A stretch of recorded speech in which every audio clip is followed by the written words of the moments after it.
Assalamualaikum warahmatullahi wabarakatuh. Perkenalkan, nama saya Rika Purnamasari, NIM 230602000005 dari kelas 6A Tadris IPA, yang mana pada mata kuliah Kapita Selekta ini diampu oleh Ibu Feni Widianti, Magister Pendidikan.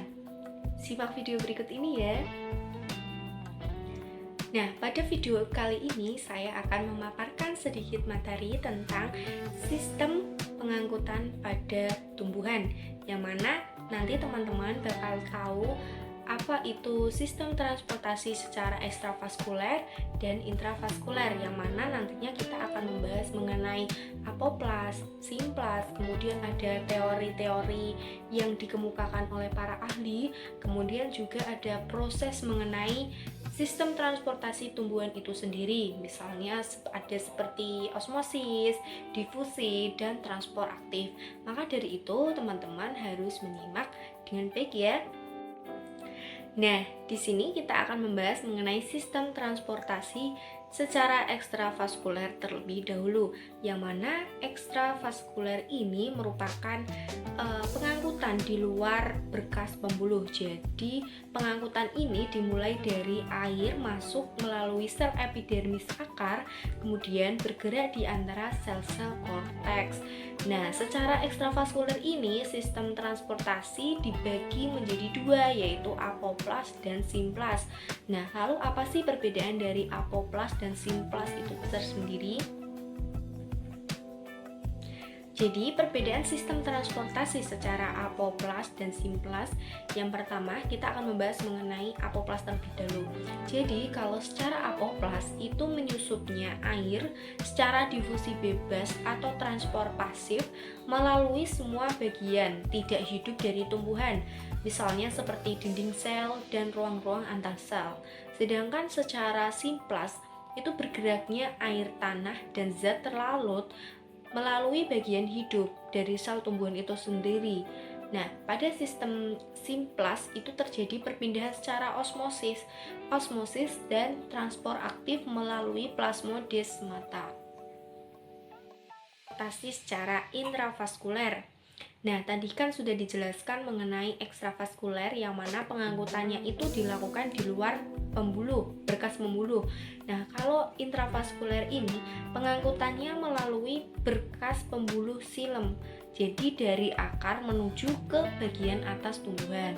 Nah, pengangkutan air itu dimulai dari xilem akar ke xilem batang, lalu menuju ke xilem daun dan xilem tulang daun, di mana pada pengangkutan ini dijelaskan pada Quran Surat Al-A'raf ayat 58, yang mana menjelaskan bahwa tanah itu baik, tanaman-tanamannya tuh tumbuh subur dengan seizin Allah, dan tanah yang tidak subur itu tanaman-tanamannya hanya akan merana. Demikian kami mengulangi tanda-tanda kebesaran bagi orang-orang yang bersyukur. Jadi pada Quran Surat Al-A'raf ayat 58 ini menjelaskan bahwa kalau tanaman subur itu berarti dengan izin Allah, sedangkan kalau tanaman yang tidak subur itu tanamannya akan tumbuh merana. Jadi pada ayat di sini kita diharapkan harus bersyukur dengan lingkungan sekitar. Nah, selanjutnya kita akan membahas mengenai pengangkutan air dan garam mineral secara intravaskuler. Nah, di situ ada suatu gambar yang mana merupakan gambar pengangkutan air dan garam mineral secara intravaskuler. Nah, pada tulang daun itu terdapat ikatan pembuluh, yaitu air dari xilem tulang daun masuk ke bunga karang pada mesofil. Setelah mencapai sel-sel bunga karang, air dan garam mineral itu disimpan untuk digunakan dalam proses fotosintesis dan transportasi. Jadi, transportasi pada trakea ini lebih. Nah, kemudian kita akan membahas mengenai teori-teori intravaskuler yang dikemukakan oleh para ahli. Tadi ada 3. Yang pertama teori vital, kemudian ada teori Dickson-Joly, kemudian ada teori tekanan akar. Nah, yang pertama teori vital. Teori vital ini merupakan perjalanan air dari akar menuju daun, yang mana dapat terjadi karena adanya sel-sel hidup. Yang kedua ada teori Dickson-Joule. Beliau mengungkapkan bahwa naiknya air ke atas itu karena ada tarikan dari atas, yaitu ketika daun itu melakukan transpirasi. Jadi teori Dickson-Joule itu berpendapat bahwa naiknya air ke atas itu karena ada tarikan dari atas, yang mana itu diduga bahwa daun itu sedang melakukan transpirasi, jadi air bisa naik ke atas daun. Kemudian yang terakhir ada teori tekanan akar. Nah, di sini bahwa air dan mineral naik ke atas itu karena adanya tekanan dari akar. Jadi tekanan akar itu membuat air dan mineral itu naik ke batang sehingga dapat melakukan proses fotosintesis dan transpirasi. Dan selanjutnya ada proses intravaskuler, yang mana pada proses intravaskuler ini merupakan suatu tahapan yang membuat proses transportasi secara intravaskuler ini dapat berjalan dengan baik. Nah, itu didukung oleh 3 proses ini. Yang pertama ada osmosis, kemudian difusi, dan transport aktif. Nah, pada proses osmosis ini merupakan suatu peristiwa perembesan suatu molekul air melintasi membran yang memisahkan 2 larutan dengan potensial air yang berbeda. Jadi ada air yang memiliki konsentrasi rendah ke konsentrasi tinggi, yang mana dipisahkan oleh membran semi permeable. Sedangkan proses difusi ini merupakan perpindahan zat-zat atau molekul-molekul dari daerah konsentrasi tinggi atau hipertonik ke hipotenik atau ke konsentrasi rendah. Jadi faktor yang mempengaruhi proses difusi ini ada mengenai ukuran dari partikel itu sendiri, kemudian ketebalan, jarak, dan lain sebagainya. Yang ketiga ada proses transport aktif, yang mana pada proses ini melakukan pengangkutan zat-zat menembus membran impermeable dan melawan gradien konsentrasi dengan bantuan energi dari ATP dan protein kontransport. Nah, kemudian ada faktor-faktor yang mempengaruhi transportasi pada tumbuhan. Nah, itu ada 3 juga. Yang pertama daya hisap. Daya hisap atau tarikan transpirasi pada tumbuhan itu sendiri. Kemudian ada kapilaritas batang dan tekanan akar. Nah, pada daya hisap atau tarikan transpirasi itu proses penguapan air melalui mulut daun atau stomata. Sedangkan pada kapilaritas batang itu pengangkutan air melalui pembuluh kayu atau silem, yang mana terjadi karena pembuluh kayu atau silem itu tersusun seperti rangkaian pipa-pipa kapiler. Dan yang terakhir ada tekanan akar. Nah, tekanan akar ini disebutkan bahwa akar tumbuhan itu menyerap air dan garam mineral baik secara pada siang atau malam hari. Kemudian pengangkutan hasil fotosintesis. Jadi perlu teman-teman ketahui bahwa fotosintesis itu dapat terjadi pada daun yang berwarna hijau atau berwarna kuning. Jadi daun itu merupakan tempat terjadinya fotosintesis, yang mana prosesnya itu yang pertama, jadi energi itu digunakan untuk fotosintesis. Nah, energi itu diperoleh dari cahaya matahari yang diserap oleh kloroplas di dalam daun. Nah, pada proses fotosintesis ini digunakan bahan salah satunya yaitu ada air atau H2O dan karbon dioksida atau CO2. Jadi air dan karbon dioksida ini digunakan untuk proses fotosintesis. Kalau air ini digunakan sebagai bahan dalam tanah, menyebar dari akar melalui silem, sedangkan kalau karbon dioksida itu sebagai bahan di udara masuk melalui stomata.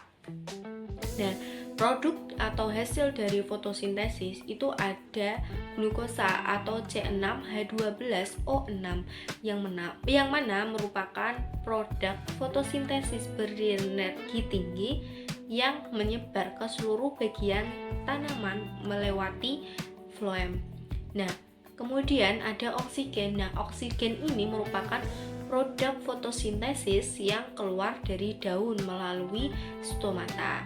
Jadi, tempat utama terjadinya proses fotosintesis ini adalah daun. Nah, energi yang digunakan adalah energi cahaya matahari yang diserap oleh kloroplas di dalam daun. Lalu bahan-bahan apa saja yang digunakan untuk melakukan proses fotosintesis? Nah, itu ada air dan karbon dioksida. Nah, produk yang dihasilkan dari proses fotosintesis itu ada glukosa atau C6H12O6 yang mana glukosa ini memiliki fotosintesis yang berenergi tinggi untuk menyebarkan ke seluruh bagian tanaman lewat floem.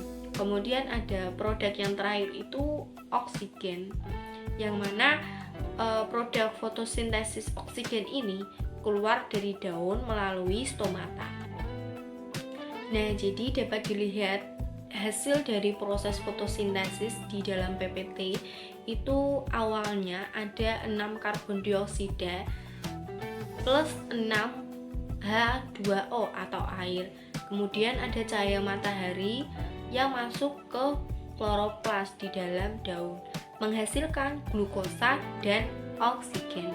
Jadi simpulannya CO2 plus H2O garis ada cahaya matahari masuk melalui kloroplas, menjadi hasilnya yaitu ada zat glukosa dan oksigen atau C6H12O6 plus 6 oksigen.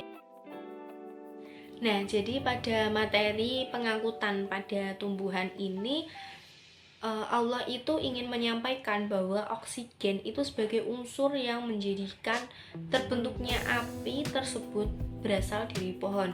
Nah, tanpa adanya fotosintesis dari pohon-pohonan, tak ada zat yang bernama oksigen. Lalu siapakah yang menumbuhkan pohon tersebut? Nah, tentu hanya Allah SWT yang bisa. Nah, lebih rincinya lagi, Allah itu juga menjelaskan proses terbentuknya oksigen secara lebih mendalam pada Quran surat Yasin ayat 80, yang mana artinya Tuhan yang menjadikan untukmu api dari kayu yang hijau, maka tiba-tiba kamu menyalakan api dari kayu itu. Nah, selanjutnya di sini kita akan menjelaskan miskonsepsi yang biasa kita dengar atau kita kenal atau kita ucap atau kita dengar pada waktu mendapat materi seperti ini. Nah, yang pertama, miskonsepsi yang pertama, akar selalu tumbuh ke bawah. Nah, yang benar, konsep yang benar itu adalah akar itu tumbuh ke pusat bumi serta tempat yang mengandung zat yang dibutuhkan oleh tanaman. Jadi, akar itu tumbuh menuju ke pusat bumi serta mencari tempat zat yang dibutuhkan oleh tanaman. Misalnya seperti akar tumbuhan yang dipengaruhi oleh ketersediaan air tanah akan tumbuh lurus ke bawah. Selain itu, akar bakau dapat tumbuh ke atas untuk mencari oksigen. Miskonsepsi yang kedua yaitu tumbuhan menyerap sari-sari makanan dari dalam tanah. Itu salah. Yang benar adalah tumbuhan itu tidak menyerap sari-sari makanan, tapi tumbuhan itu menyerap air dan garam mineral di dalam tanah. Nah, organisme yang menyerap sari-sari makanan dari dalam tanah adalah jamur dengan cara absorpsi. Nah, miskonsepsi yang ketiga adalah tumbuhan itu menggunakan oksigen untuk respirasi pada malam hari. Nah, itu salah. Konsep yang benar adalah semua makhluk hidup itu bernafas pada waktu siang hari dan juga malam hari. Nah, oksigen itu diperlukan tumbuhan untuk melakukan proses fotosintesis dan respirasi. Nah, konsep yang keempat ada hanya tumbuhan berhijau daun yang memiliki klorofil yang mampu melakukan fotosintesis.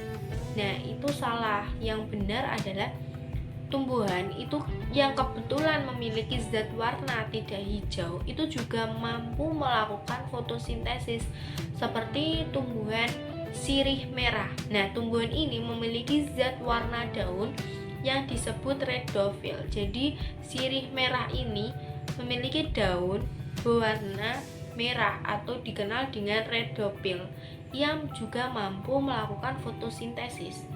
Nah, demikian juga dengan tumbuhan yang memiliki xanthophyll. Jadi tidak hanya tumbuhan yang memiliki daun warna hijau yang mampu melakukan fotosintesis, tetapi daun yang berwarna merah yang seperti tumbuhan daun sirih merah, dan juga tumbuhan yang memiliki xanthophyll.